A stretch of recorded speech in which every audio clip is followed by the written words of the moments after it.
ये कहानी एक 15 साल की लड़की डेमोरा के ऊपर आधारित है, जो अपनी ज़रूरतों को पूरा करने और पैसा कमाने के लिए अलग अलग आदमियों के साथ घपाघप करती है। अब इसके साथ डेमोरा के साथ और क्या क्या होता है, ये हम आज के एक्सप्लेनेशन में देखने वाले हैं।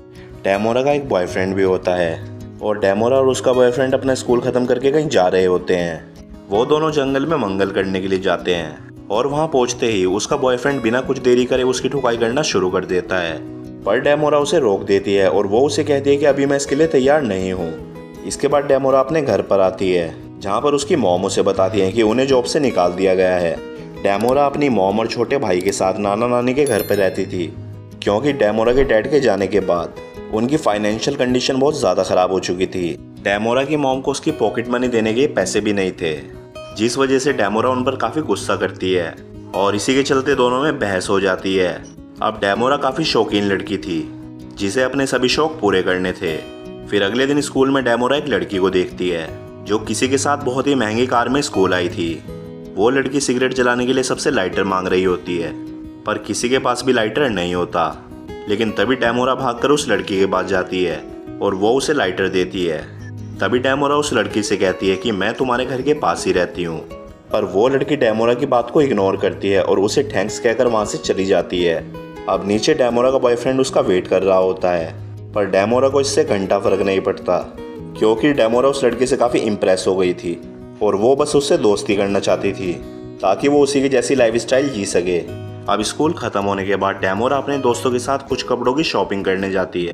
वहाँ डेमोरा एक जीन्स ट्राई करती है, जिसे देखकर उसकी दोस्त उससे कहती है कि तू इसमें कमाल लग रही है। पर डेमोरा को उसको खरीदने के पैसे नहीं थे और इसलिए वो अपने दोस्त को बोलती है कि मुझे ये जीन्स बिल्कुल पसंद नहीं आई। डेमोरा अपनी लाइफ से काफ़ी परेशान थी, क्योंकि उसकी उम्र की सभी लड़कियों के पास वो सब कुछ था जो वो चाहती थी, पर डेमोरा के पास कुछ भी नहीं। घर आके डेमोरा देखती है कि उसके नाना सोए हुए हैं और वो चुपके से उनकी अलमारी से $50 निकाल लेती है, पर उसे ये पैसे थोड़े ज़्यादा लगते हैं, इसलिए वो $50 को रखकर सिर्फ $20 ही उठाती है। फिर डेमोरा जब घर से बाहर आती है तो वो उसी स्कूल वाली लड़की को देखती है और वो देखती है कि उसे उसके पेरेंट्स ने घर से बाहर निकाल दिया है। फिर वो दोनों एक पार्क में जाते हैं और वहाँ बैठकर बातें करने लगते हैं। फिर वो लड़की डेमोरा से पूछती है कि क्या वो उसके साथ चलना चाहेगी, और इस पर डेमोरा उसे हाँ बोल देती है। इसके बाद वो दोनों एक क्लब में जाते हैं, जहाँ पर डेमोरा को काफ़ी अच्छा लगता है, क्योंकि वो अपनी लाइफ में पहली बार क्लब आई थी। वो दोनों क्लब में डांस कर रही होती हैं। फिर डेमोरा उसे $20 देकर बोलती है कि तुम जाकर हम दोनों के लिए ड्रिंक्स ले आओ, पर वो लड़की उसे बोलती है कि तुम ये पैसे अपने पास ही रखो और मैं हम दोनों के लिए ड्रिंक्स का फ्री में जुगाड़ करती हूँ। और वो सीधा बार काउंटर के पास जाकर वहाँ खड़े लड़कों को आंख मारती है और 2 ग्लास ड्रिंक के ले आती है।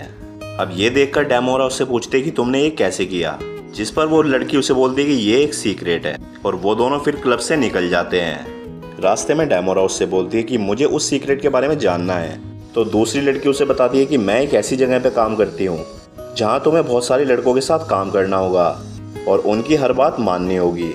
अब डेमोरा उससे पूछती है कि क्या उनके साथ घपाघप भी करना होता है, जिस पर दूसरी लड़की उसे बोलती है कि ऐसा ज़रूरी नहीं है, पर अगर तुम्हें अपने मौत के कुएं में पानी भरवाना ही है तो तुम ऐसा कर सकती हो।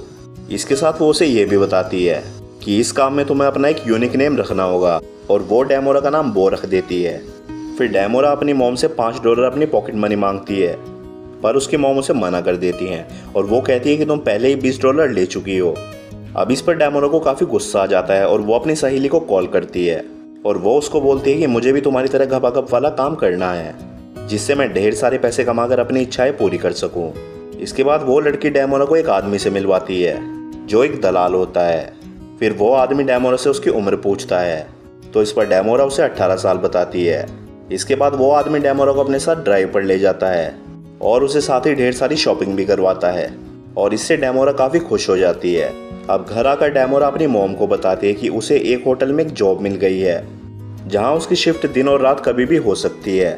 फिर डेमोरा को थोड़ी देर बाद उस आदमी का फ़ोन आता है और वो उसे बताता है कि तुम्हें तुम्हारा पहला क्लाइंट मिल गया है, और वो आदमी उसे छोटा छतरी नाम के एक आदमी से मिलवाता है, जो डेमोरा के साथ घपाघप करने की कोशिश करता है, पर डेमोरा उसे ऐसा करने से मना कर देती है और वहाँ से चली जाती है।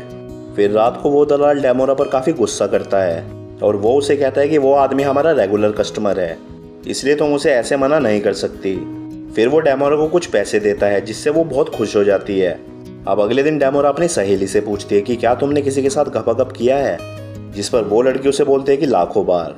पहले तो मुझे ये सब करना पसंद नहीं था, पर अब मुझे ये सब करने में बहुत मज़ा आता है। थोड़ी देर बाद डेमोरा को फिर से उस दलाल का फ़ोन आता है और वो उसे बोलता है कि आज रात तुम दोनों को साथ में आना है।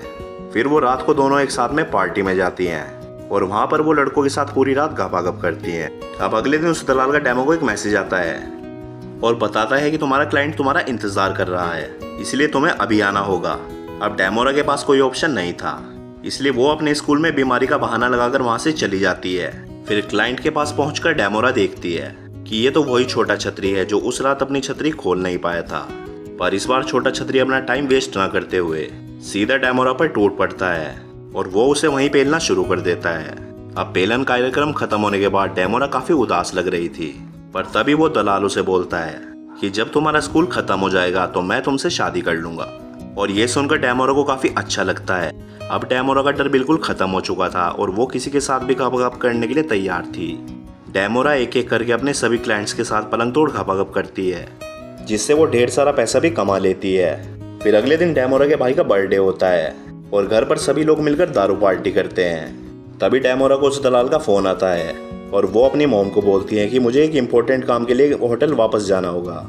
पर डेमोरा की मॉम उसे जाने से मना कर देती है, जिस पर डेमोरा उनसे झगड़ा करने लगती है और वहाँ से चली जाती है। इसके बाद वो सभी क्लब्स जाते हैं और वहाँ पर डांस करते हुए एक नया आदमी डेमोरा के पास आता है और उसके साथ गपागप करने की कोशिश करता है, पर डेमोरा उसे मना कर देती है और वो उसे कहती है अगर तुम मुझे $400 दोगे तो मैं तुम्हें जन्नत की सैर करवा दूंगी। और वो आदमी $400 देने के लिए तैयार हो जाता है। फिर वो दोनों बाथरूम में जाकर गपागप करने लगते हैं। वहाँ वो दलाल भी ये सब देख रहा होता है और उसे देखकर ये बहुत बुरा लगता है और वहाँ पर वो बीच रास्ते में ही डेमो के साथ गपागप करता है। अब इतनी खुदाई करवाने के बाद जब डेमोरा अपने घर पर वापस आती है तो वो देखती है कि उसकी मॉम को वो सारे पैसे मिल गए हैं जो उसने अपनी खुदाई के काम से कमाए थे। उसकी मॉम उससे पूछती है कि ये सारे पैसे कहाँ से आए, तो डेमोरा उनसे कहती है कि ये सब पैसे मैंने अपना खून पसीना और पानी बहाकर कमाए हैं। अब ये सुनकर उसकी मॉम को बहुत गुस्सा आता है और वो डेमोरा को घर से बाहर निकाल देती है। फिर डेमोरा उस दलाल को फ़ोन करने की कोशिश करती है, लेकिन उसका फ़ोन स्विच ऑफ होता है। अब डेमोरा के पास कोई ऑप्शन नहीं था, इसलिए वो सीधा छोटा छतरी के पास चली जाती है। पर तभी छोटा छतरी के घर पर पुलिस आ जाती है और वो डेमोरा को रिहैब सेंटर भेज देती है। रिहैब में डेमोरा को एक लड़की मिलती है जिसका नाम फुलझड़ी होता है।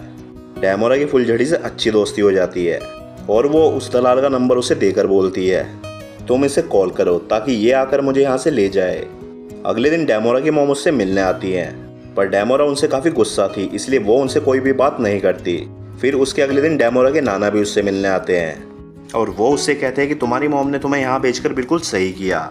और यहाँ पर हम व्यूअर्स को पता चलता है कि इस मास्टर प्लान के पीछे डेमोरा की मॉम का हाथ था।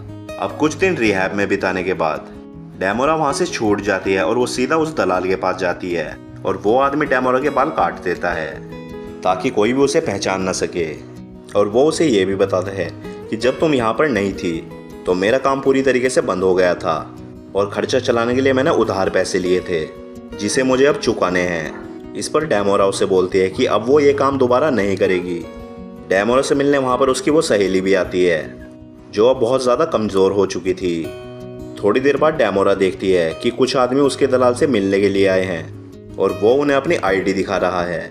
अब ये देखकर डेमोरा सोचती है कि शायद उसे भी अपनी आईडी दिखानी पड़ेगी, इसलिए वो अपने पर्स में अपनी आईडी चेक करने लगती है, पर वहाँ पर उसकी आईडी नहीं होती। तब डेमोरा को पता चलता है कि वो दलाल उसी की आईडी उन लोगों को दिखा रहा है और वो अपना उधार चुकाने के लिए उन आदमियों को डेमोरा को बेच रहा है।